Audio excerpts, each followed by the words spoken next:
नमस्कार दोस्तों, स्वागत है आपका हमारे YouTube चैनल पूजा सेवन स्टोरीज में। आज हम इस वीडियो में जानेंगे शिवलिंग पर बेलपत्र चढ़ाने के नियम और शिवलिंग पर बेलपत्र चढ़ाने के फायदे। दोस्तों, अगर आप भी भगवान शिव के सच्चे भक्त हैं तो इस कथा को पूरा सुनें। इसे पूरा सुनने से आपकी हर मनोकामना पूरी होगी। और आप सभी लोगों से अनुरोध है कि कृपया करके वीडियो को पूरा देखें और वीडियो को लाइक और शेयर जरूर करें और चैनल को सब्सक्राइब करें। शिव जी की पूजा के लिए महाशिवरात्रि का दिन बेहद खास होता है। वैसे तो हर मास मासिक शिवरात्रि पड़ती है, लेकिन फाल्गुन महीने के कृष्ण पक्ष की चतुर्दशी को पड़ने वाली शिवरात्रि को महाशिवरात्रि कहा जाता है। शिव जी की पूजा में जलाभिषेक या रुद्राभिषेक किए जाते हैं और इसके बाद कुछ सामग्रियों को चढ़ाकर विधिवत पूजा की जाती है। शिवजी को अर्पित की जाने वाली मुख्य सामग्रियों में एक है बेलपत्र या बिल्वपत्र। जानते हैं महाशिवरात्रि पर शिव जी को बेलपत्र चढ़ाने तोड़ने के नियम और क्या करें अगर महाशिवरात्रि पर न मिल सके बिल्वपत्र। महाशिवरात्रि के दिन बेलपत्र चढ़ाने से पहले जान लें ये नियम इस दिन तोड़ने पर लगता है पाप।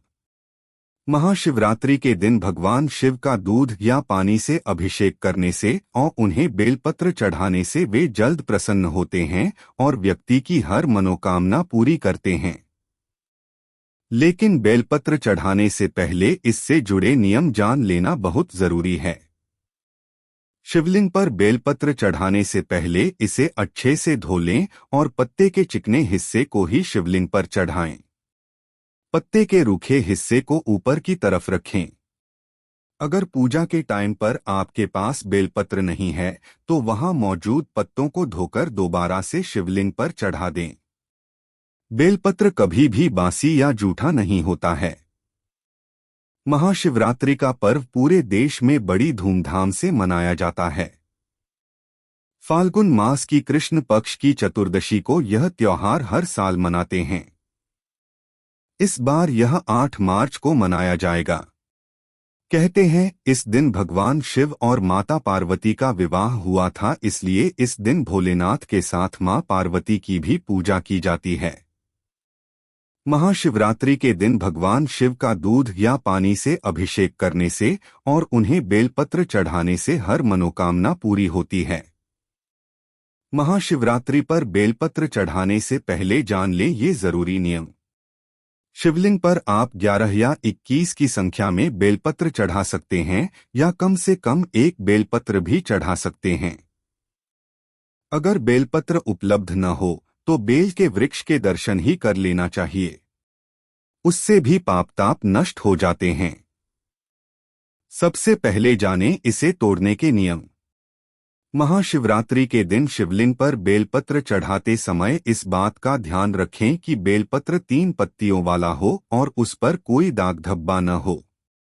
बेलपत्र तोड़ने से पहले भगवान शिव का स्मरण करना चाहिए और पत्ते तोड़ने से पहले बेल के पेड़ को नमस्कार करें। बेलपत्र के पत्तों को चतुर्थी, अष्टमी, नवमी तिथियों, प्रदोष व्रत, शिवरात्रि, अमावस्या और सोमवार के दिन नहीं तोड़ते हैं। अगर आपको भगवान शिव को बेलपत्र अर्पित करना है तो आप इन तिथियों से एक दिन पहले बेलपत्र को तोड़कर रख लें। बेलपत्र को कभी भी पूरी टहनी के साथ नहीं तोड़ना चाहिए। कटा फटा न हो बेलपत्र। महाशिवरात्रि के दिन शिवलिंग पर बेलपत्र चढ़ाते समय इस बात का ध्यान रखें कि बेलपत्र कहीं से कटा फटा न हो। शिवलिंग पर हमेशा पूर्ण बेलपत्र चढ़ाया जाता है। ऐसी हो बेलपत्र। बता दें कि बेलपत्र अलग तरह की होती है, जिसमें एक में ही 3 पत्तियां होती है। इसलिए बेलपत्र चढ़ाते समय इस बात का ध्यान रखें कि 3 पत्ते वाली ही बेलपत्र चढ़ाएं, क्योंकि इन्हें भगवान शिव के 3 नेत्र के रूप में माना जाता है। भगवान शिव को बेलपत्र चढ़ाते समय इस बात का ध्यान रखें कि वह गंदी न हो। इसके अलावा बेलपत्र में किसी भी प्रकार का दाग धब्बे या फिर कटा हुआ न हो। कटी फटी बेलपत्र चढ़ाने से शुभ फलों की प्राप्ति नहीं होती है। इस तरह करें शिवलिंग की पूजा। महाशिवरात्रि के दिन शिवलिंग पर बेलपत्र चढ़ाते समय इस बात का ध्यान रखें कि बेलपत्र की चिकनी साइड ही शिवलिंग पर रखें।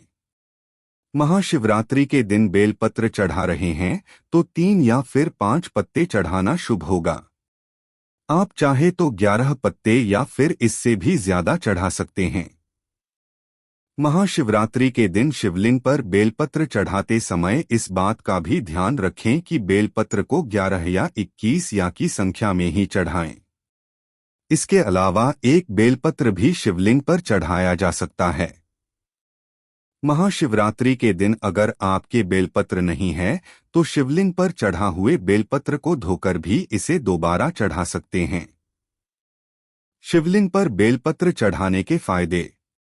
यदि आपकी कोई मनोकामना है तो इसके लिए बेलपत्र पर चंदन से अपनी मनोकामना या फिर ओम नमः शिवाय लिखकर शिवलिंग पर अर्पित करें।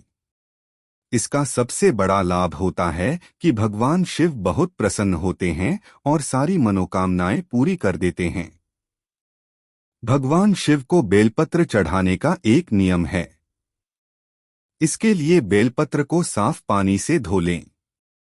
इसके बाद आप चाहे तो केसर या चंदन का इस्तेमाल करके ओम लिख सकते हैं।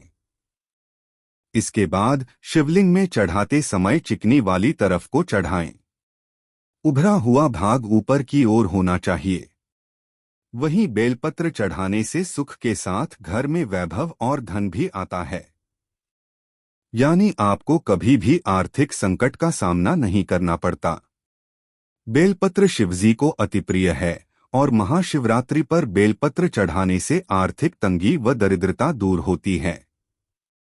बेलपत्र चढ़ाने के बाद जल चढ़ाते हुए ओम नमः शिवाय मंत्र का जाप करें। ऐसा करने से जीवन के सभी संकट दूर होते हैं। महिलाएं अगर शिव पूजा के समय बेलपत्र अर्पित करती हैं तो उन्हें अखंड सौभाग्य की प्राप्ति होती है।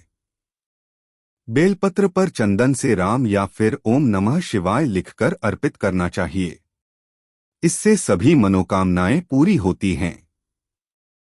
महाशिवरात्रि के दिन जो सुहागिन महिलाएं शिवलिंग पर बेलपत्र चढ़ाती हैं उन्हें अखंड सौभाग्य का आशीर्वाद प्राप्त होता है। महाशिवरात्रि पर नहीं मिल रहा बेलपत्र तो ऐसे कर ले पूजा। यदि महाशिवरात्रि के दिन किसी कारण आपको पूजा में चढ़ाने के लिए बेलपत्र न मिल पाए तो आप पहले से ही शिवलिंग पर अर्पित किए बेलपत्र को गंगाजल या शुद्ध जल से धोकर साफ करने के बाद श्रद्धापूर्वक शिवलिंग पर चढ़ा सकते हैं। क्योंकि बेलपत्र कभी भी बासी, जूठा या अपवित्र नहीं होता है और इस तरह से बेलपत्र चढ़ाने से भी पूर्ण फल मिलता है। दोस्तों, अगर आपको ये वीडियो अच्छा लगा तो कृपया करके वीडियो को लाइक और शेयर जरूर करें और चैनल को सब्सक्राइब करें। धन्यवाद। ओम नमः शिवाय।